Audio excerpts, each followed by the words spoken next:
Bonjour à toutes, bonjour à tous. Nous parlons de Fort-de-France, la ville capitale dans cette émission. Fort-de-France qui se dépeuple, qui souffre, qui perd de son attractivité. Et parmi les défenseurs de la ville qui croient encore en son éclat, il y a l'association Fort-de-France Cœur de Martinique. Bonjour Frédérique D'Ispagne. Bonjour Jean-Marc et merci de m'avoir invité. Alors vous êtes on peut dire la nouvelle présidente de l'association Fort-de-France Cœur de Martinique depuis avril. Absolument, j'ai pris la succession de Thierry Dabadi de Lurbe à l'unique condition qu'il reste mon premier vice-président. Ce qui est le cas. Ce qui est le cas, c'est mon premier vice-président, il m'épaule tous les jours et je suis très content de l'avoir à mes côtés et de bénéficier de son expérience. Thierry Dabadi de Lurbe qui a eu la lourde charge de gérer la période Covid. Avec les commerçants et un certain nombre d'acteurs de la ville de Fort-de-France. Absolument. Thierry Dabadi de Lurbe a été président pendant 3 ans de l'association. Je le remercie chaleureusement pour tout ce qu'il a pu faire à la FCM. Et il a vécu, nous avons ensemble vécu cette période assez complexe, mais finalement créative. On n'a jamais autant créé à la FCM que pendant cette crise sanitaire, parce que la difficulté... je crois, rend créatif. On a créé la fouille à l'app à ce moment, c'est-à-dire la possibilité de réserver en ligne 24 sur 24, 7 jours sur 7 dans les commerces du centre-ville, récupérer du click and collect dans la conciergerie qui a été mise à disposition par la CCI de Martinique. Donc vraiment, on a été assez innovant. On peut toujours faire mieux, c'est ce qu'on essaye de faire aujourd'hui à la sortie de cette période et j'espère que c'est celle de la reprise et du rebondissement. Vous-même, vous avez une activité à Fort-de-France, une activité de gestion de meublés de tourisme, c'est ça? Absolument. Je gère un meublé de tourisme dans le centre-ville, composé de studios, d'appartements meublés à destination des touristes. Alors ça peut être ce qu'on appelle le tourisme affinitaire, des Martiniquais qui reviennent, qui visitent leur famille, ou du tourisme hexagonal, du tourisme américain, européen. Enfin vraiment, on a une belle diversité. On ne se rend pas compte que l'on peut accueillir des Japonais et des Russes dans le centre-ville de Fort-de-France. Et en parallèle, donc c'est à ce titre que je suis présidente de la FCM, et en parallèle, nous travaillons à la FCM conjointement avec les institutions, mairie, CTM, CACEM, pour faire avancer le cœur de ville ensemble. Vraiment, je crois que au-delà d'être une association de commerçants, j'aime bien insister là-dessus, nous sommes un regroupement d'acteurs économiques, de socio-professionnels. Et nous cherchons, pas uniquement par l'animation, mais par le travail de fond, l'attractivité, la performance, le cadre de vie qui est fondamental au centre-ville. On a besoin, et avec l'aide évidemment de nos institutions, je le répète, parce qu'on ne pourra pas faire sans eux et on doit faire ensemble. Et pour faire ensemble, il y a un programme qui est très... passionnant. Alors on va en parler, mais quel est le constat que vous jetez sur la situation de la ville? On l'a dit, elle perd des habitants, elle a de grosses difficultés à conserver ses commerçants. On sait qu'un certain nombre de commerçants ont fermé, notamment à cause du Covid. Ce constat, il est douloureux. Alors, c'est un constat qui est difficile, mais je comprends très bien votre position. J'étais, pas plus tard qu'il y a 2 mois, à Montréal, qui est une mégapole. Et je me suis retrouvée confrontée à des errants, à un centre-ville désert et à une ville qui est en train d'organiser sa réimpulsion par les after-work, par toute une série d'actions, par l'art en ville. Nous ne sommes pas le seul centre-ville à vivre une désaffection en général et nous ne sommes certainement pas le seul centre-ville, avec le télétravail et toutes les pratiques qui ont été menées, qui a du mal. Néanmoins, et je vous rejoins, il y a des travaux de fond à mener, mais nous servons à cela, nous, associations et tissus socio-professionnels, puisque c'est une question de survie pour nous. Donc, nous sommes motivés à appuyer cette revitalisation de notre centre. Alors, on l'a compris, le chantier est immense. Il y a énormément de choses à revoir aujourd'hui pour redonner à Fort-de-France son attractivité. Vous allez commencer par quoi? Alors, il y a à la FCM 3 grandes cellules. Je serai brève. Il y a la cellule, évidemment, animation.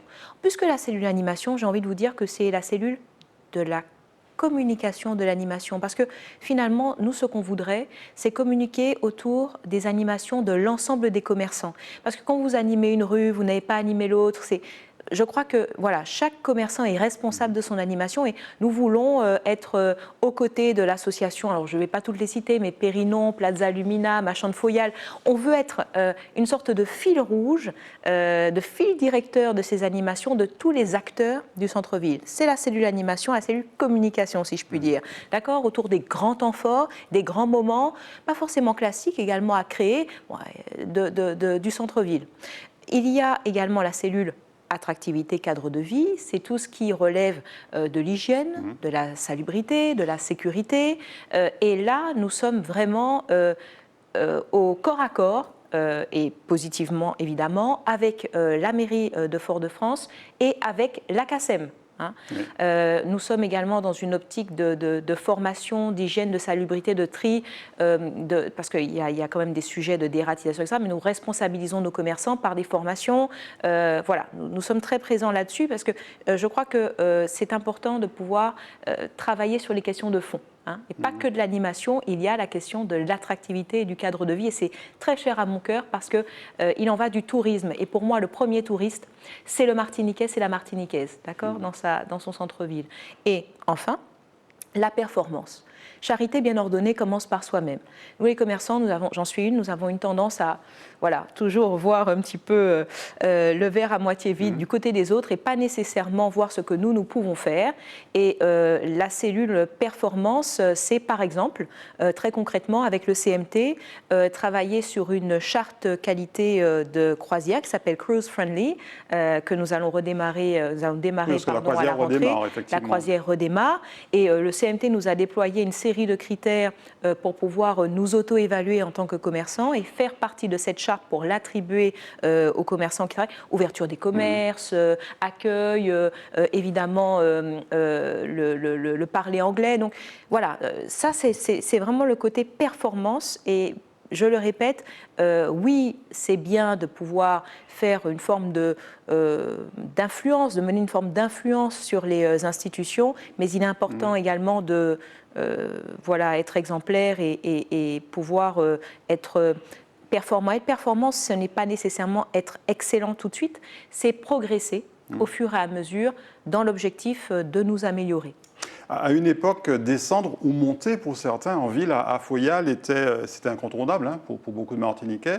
Aujourd'hui, on a l'impression que la majorité, ou en tout cas un bon nombre de Martiniquais, préfèrent éviter le centre-ville. C'est un véritable problème pour les commerçants que vous êtes.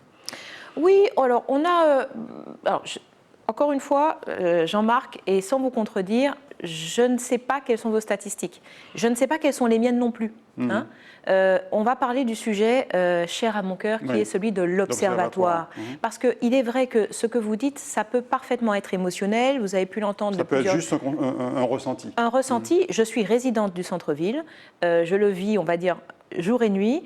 Alors, je ne dis pas qu'effectivement, il y avait l'affluence par rapport à ma jeunesse, mais je vois quand même pas mal de monde au centre-ville et j'entends, comme vous, des amis qui me disent qu'ils ne mettent pas les pieds là-bas. Mais il faudrait, et ça on essaye de voir avec la CCI Martinique qui remontera vers la CCI France, vraiment mettons en place un observatoire, c'est-à-dire des indicateurs très clairs de trafic, de commerce, ceux qui ferment. On me demande régulièrement combien de commerces sont fermés, qu'est-ce qui s'est passé. Je dis, mais je n'ai pas envie de vous dire de bêtises, je n'ai pas de statistiques. Alors oui, on peut faire du sondage, mais ça reste au doigt mouillé. Nous avons besoin d'indicateurs de performance pour le territoire. De qui dépendrait la création de cet observatoire ? De la Chambre de commerce et d'industrie, mais ce sera un effort conjoint avec d'autres institutions, puisque nous avons chacun, si vous voulez, des fragments en termes d'institutions, d'information. Mais il faudrait les recouper et que nous, institutions, associations, puissions nous mettre vraiment en synergie pour pouvoir avoir un observatoire et un baromètre consolidé. Je vous prends un exemple très concret de la raison d'un observatoire. Ça a l'air assez abstrait quand j'en parle. Il y a une rue, il y a 3 commerces à positionner. Lesquels ? Est-ce que c'est un coiffeur ? Est-ce que c'est un commerce de textile ? Est-ce que c'est un restaurant ? Est-ce que c'est un lieu de vie, une station culturelle ? Voilà. Et cela, l'observatoire peut quantifier, faire des études, diagnostiquer la demande que vos amis recherche. J'ai beaucoup de personnes qui me disent, mais avant, je descendais au centre-ville pour trouver un cordonnier, pour avoir des retoucheurs. Maintenant, ils n'y sont plus, je n'ai plus d'intérêt. Donc, voilà. Non, nous ne pouvons plus être en frontal avec des centres commerciaux qui ont d'énormes franchises, mais en revanche, nous pouvons être sur une stratégie de différenciation. Alors on peut évidemment avoir des franchises, hein, ça. Mais être dans une stratégie de différenciation, un marketing de niche qui permet aux Martiniquais de trouver ce qu'ils ne trouvent nulle part ailleurs dans le centre-ville. Mon meublé de tourisme, aujourd'hui, et je ne suis pas la seule à en avoir un, nous avons des taux d'occupation qui avoisinent la moyenne de la Martinique. Oui. Ce qui montre que la demande est toujours là. Voilà, les restaurateurs, à défaut d'observatoire, j'ai mon observatoire à minima, mais des restaurateurs me disent tous les jours, on est désolé, on ne se plaint pas, mais on manque de personnel parce qu'on fait complet. Tout le monde descend pour manger, déjeuner sur le Malécon. Voilà. Donc, ce que je veux dire par là, c'est que il faut que l'offre rencontre la demande, mais il ne suffit pas de dire « Ah ben moi, parce que vous connaissez ma passion pour le tourisme, je pense qu'il faut plus d'hôtels et plus de restaurants ».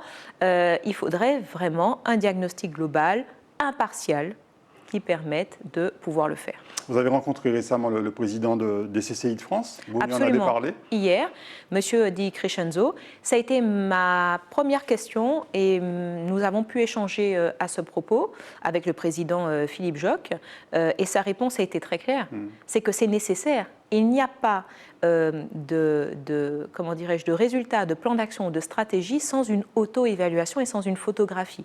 Néanmoins, et c'est là où on voit que c'est un chevronné de la vie d'entreprise, il a dit que les commerçants devaient participer au financement de cet observatoire. Même si la CCI pouvait avancer dans ce cadre, il faudrait effectivement, puisque ce qui est gratuit n'a pas de valeur, mais il faut absolument contribuer financièrement à cet observatoire, à voir si ce sera un effort financier fourni par nos commerçants, mais je suis convaincue que oui, parce que c'est vital pour pouvoir avoir des indicateurs et performer année après année. Objectivement, la ville-capitale conserve ses points forts, hein, le Grand Marché, le terminal de croisière, le Malécon ou front de mer, la Savane, la bibliothèque Schellcher, etc. Est-ce qu'il faut réorganiser la ville autour de ces points forts ? Oui, je crois vraiment qu'il faut réorganiser la ville autour de ces sites et monuments touristiques et historiques parce qu'ils concernent tout le monde. Ils concernent les résidents et ils concernent les touristes. Il y a vraiment la place du village, ce n'est pas un mythe.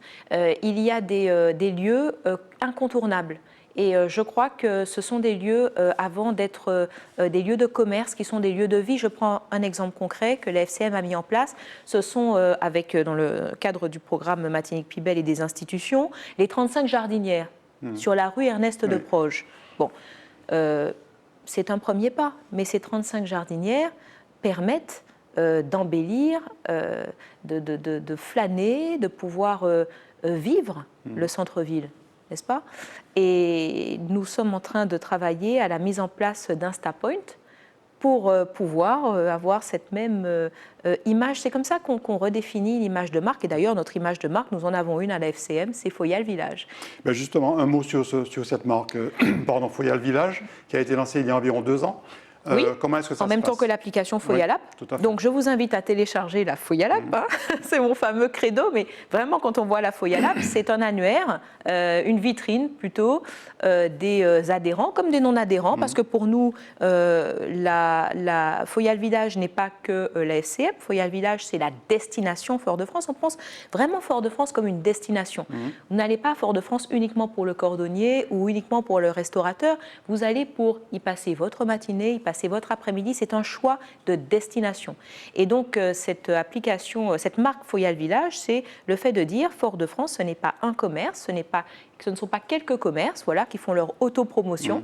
C'est vraiment la destination et elle est au service des Martiniquais qui veulent vivre la ville, pouvoir expérimenter un très bon moment urbain. Voilà, l'urbanité, c'est important. On vous sent motivé, décidé et convaincu que la ville de Fort-de-France va retrouver son attrait d'ici quelques années.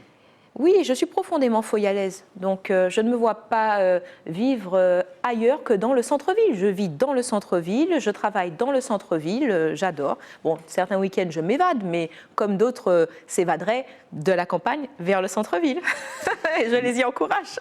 Merci beaucoup Frédérique Biscal. Je rappelle que vous êtes présidente de l'association Fort-de-France Cœur de Martinique. On vous souhaite beaucoup de courage parce qu'il y a énormément de travail, mais comme vous, on y croit, on pense que Fort-de-France va retrouver son éclat et son attractivité. Nous n'avons pas le choix, pardon, c'est la ville capitale.